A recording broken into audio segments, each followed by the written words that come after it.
Hi students, this is the lesson for measures of dispersion, which is going to be our last lesson for the whole semester.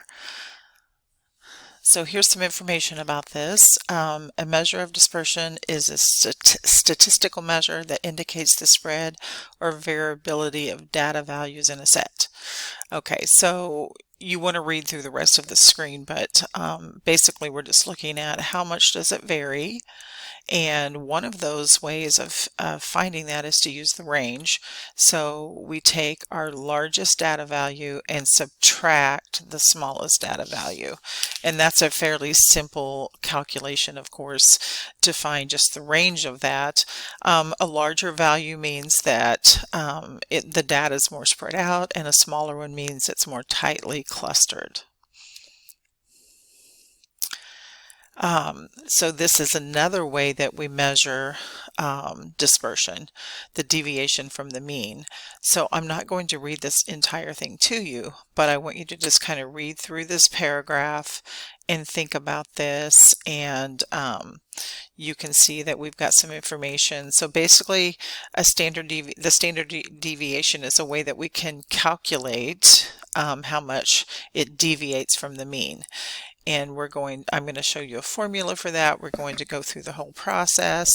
We're going to use this symbol to represent our mean so that you can keep that straight from the other data. So we have the data set, and then we have the mean of that data set. So we have to find the mean, or the average of the data, to get the standard deviation. The visualizing dispersion, I feel like this is a good way to think about it. Imagine two archers shooting at a target. Think of the bull's eye as the mean. The first archer is very accurate and consistent. Her shots are clustered around the center of the target, close to the bull's eye. They have a small dispersion, right? So they don't vary very much from the mean. The second one is a beginner, and his shots are widely spread out. One way to describe this inconsistency is to say that his shots have a large dispersion. So it's just a way of kind of thinking about data, and it is certainly part of statistics. Okay, so we're going to just do a couple things with this. This represents the number of cubic yards of compost mix used in the last 8 projects completed by a landscaping company. So you can see all of our numbers here. And so what we're looking for is the largest number in the set. And so if you look through, you can see 23.9 would be our largest number. And then it's the number right beside that, that is the smallest number, 2.2. So the range is simply 23.9 minus 2.2. And that gives us 21.7. Now, this is the number of cubic yards, so we could say it varies by 21.7 cubic yards overall. And then we also will find the mean. So when you're finding average or mean, I just want you to at least show me your total. So if you show me the sum or your total, when you add up all the data, so we're going to add these 8. We get a sum of 82.8. There are 8, it tells us that here, but you can always count to be sure. So we're going to take the 82.8 and divide that by 8. And that gives us a mean of, I'm going to use this symbol because we're going to get more familiar with that as we work through this lesson. And we get 10.35 cubic yards. All right, and then we're going to calculate the deviation from the mean. This is part of actually calculating the standard deviation, so I wanted to just show you this part before we get to standard deviation. So basically we're going to take every data point, and I'm just going to list them down in a column. So 9.4, 12.8, and so on.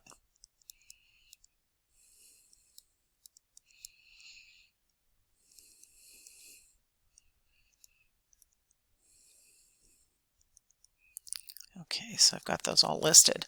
And then I'm going to erase this for a second. So my data is my x. And then this next column is going to be x minus the mean. And remember, our mean of this data was 10.35 cubic yards.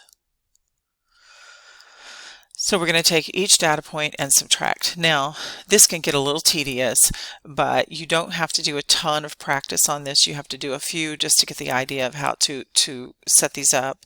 So don't get too bogged down in that, because yes, you have to do the sum, but you'll get quicker at it as you work through these. So we're going to do 9.4 and subtract 10.35.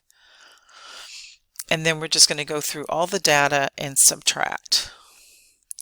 So I'm going to pause and put the list on here, and then I'll come back once I have it listed out. Okay, so you can see that I have the list of all the subtractions. Now, when we do this for the standard deviation and when we get to the formula, we're probably not going to show all of this. Right? You can do the subtraction and show your answer to each one, and then we'll be squaring those. So I'm not expecting you to write out so much, but I wanted to just show you on this first example. We're taking the data and subtracting the mean. If you add these all together, as long as you didn't round your mean, which we're going to have one where we do round it a little bit, if you add those all up, you actually get 0. And that's just because the mean is the center of this data. So the negative and positive deviations will cancel each other out. And so you can actually double check yourself right there on your numbers and see if you get 0. If you rounded it, you'll be off just a little bit. But if you're real close, then you can probably figure that you had those calculated correctly.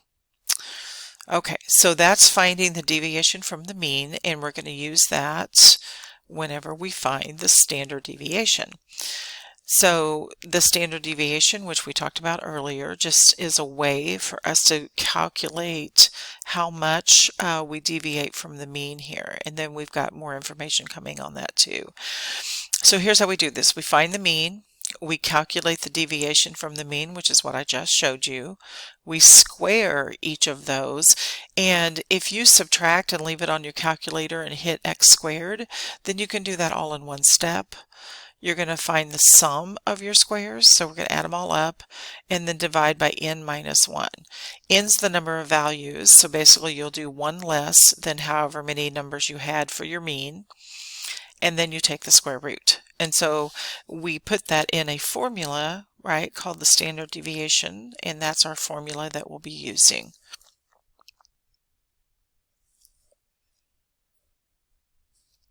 Okay, so now let's use this formula.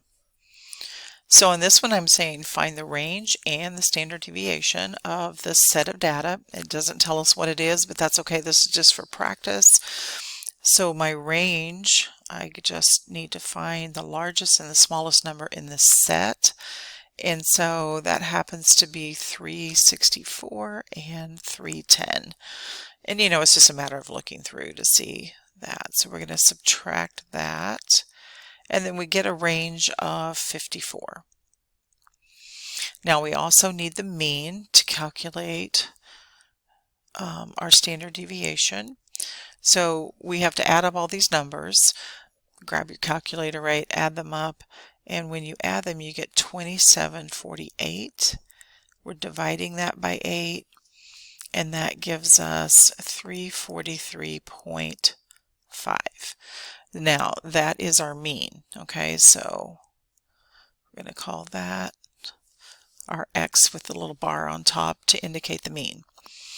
Okay, now we're going to list out our data, and you don't have to put them in order or anything. You just list them how they are. If you wanted to put them in order, I suppose you can, but it's not necessary. So we're just going to list them in the order that they were given.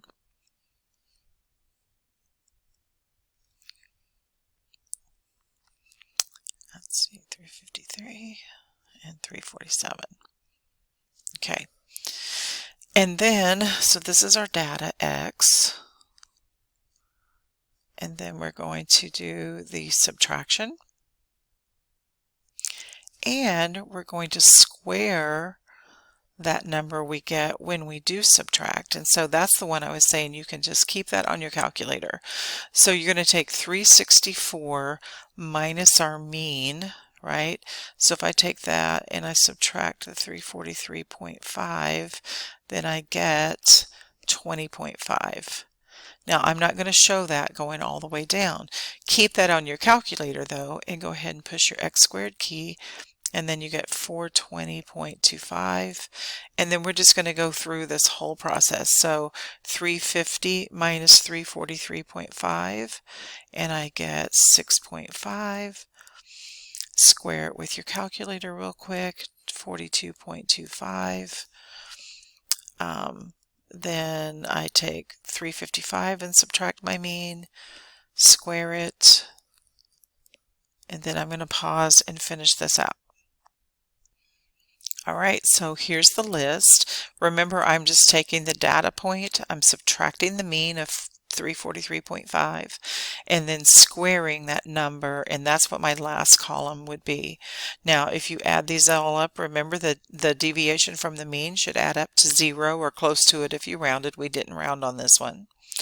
And then I have to add up this column because that's part of my formula over here, right? That's going to be part of my calculation. So when you add these numbers all together where you squared your deviation, you get 2402, so 2402. And then we're going to calculate our standard deviation. So that's just a matter of putting in our 2402. There were 8 data, right? 8 data points, 1, 2, 3, 4, 5, 6, 7, 8. So n minus 1 is going to be 7. And then we just take the square root of that. So S is about 18.5. So that is our standard deviation. Now I want to explain a little bit about what this number means. This means that if I add 18.5 or I subtract 18.5 from the mean, about 68% of your data usually falls in that range. Now that's when we have a larger set than this. So we don't do as much with this as we might if we had a larger set of numbers. But as you can see, if we had a larger set of numbers, that would really be a lot of calculating. And so this is just showing what happens with the data. So if it's 343.5 minus 18.5, 343.5 plus, approximately 68% of the data would fall in that range, and that's what the standard deviation is telling us. All right, so I think that, let's see, I'm going to stop this video and then we'll pick this up on the next one just because of time. So I think I'll run out of time before I can get through this problem.